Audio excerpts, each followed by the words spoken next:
முன்னாள் மத்திய நிதியமைச்சர் ப. சிதம்பரம் எழுதிய செயற்கை நுண்ணறிவு இந்தியாவிற்கான சவால்கள் என்ன என்ற தலைப்பிலான கட்டுரை சிந்தை இணையதளத்தில் இன்று வெளியாகியிருக்கிறது. பார்க்கலாம்.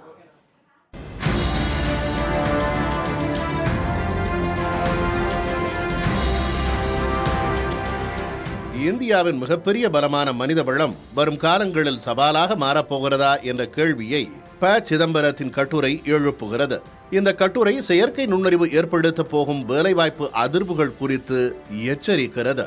வளர்ந்த நாடுகளுக்கு செயற்கை நுண்ணறிவு ஒரு வரப்பிரசாதமாக இருக்கலாம். ஆனால் மக்கள் தொகை அதிகமுள்ள இந்தியாவில் அது கோடிக்கணக்கான நடுத்தர வர்க்கத்தினரின் வேலைகளை பறிக்கும் அபாயம் உள்ளது என்கிறது கட்டுரை.